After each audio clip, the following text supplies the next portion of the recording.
CPMന്റെ പുതിയ ആസ്ഥാന മന്ദിര നിർമ്മാണം അവസാന ഘട്ടത്തിൽ. AKG സെന്ററിന് എതിർവശത്താണ് ആധുനിക സൗകര്യങ്ങളോടെയുള്ള ബഹുനില മന്ദിരം നിർമ്മാണം പുരോഗമിക്കുന്നത്.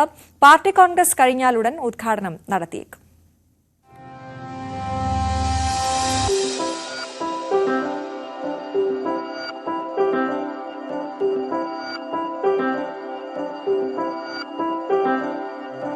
പഞ്ചനക്ഷത്ര ഹോട്ടലിന്റെ രൂപഭംഗി വെള്ളയും ചുവപ്പും ഇടകലർന്നാണ് AKG സെന്റർ.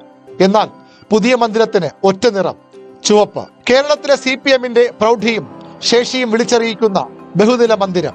ബേസ്മെന്റിലെ 2 നിലകൾ ഉൾപ്പെടെ 9 നിലകളിലായാണ് നിർമ്മാണം. AKG സെന്ററിന്റെ എതിർവശത്ത് 6.5 കോടി രൂപയ്ക്ക് പാർട്ടി വാങ്ങിയ 32 സെന്റിൽ 5380 സ്ക്വയർ ഫീറ്റിലാണ് കെട്ടിടം.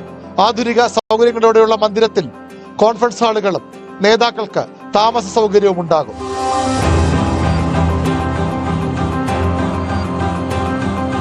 ഈ കെട്ടിടം ഉദ്ഘാടനം ചെയ്യുന്നതോടെ നിലവിലെ AKG സെന്റർ പൂർണ്ണമായും പഠന ഗവേഷണ കേന്ദ്രമായി മാറും. കോടിയേരി ബാലകൃഷ്ണൻ സംസ്ഥാന സെക്രട്ടറി ആയിരിക്കെ അദ്ദേഹത്തിന്റെ പേരിലാണ് സ്ഥലം വാങ്ങിയതും നിർമ്മാണം തുടങ്ങിയതും.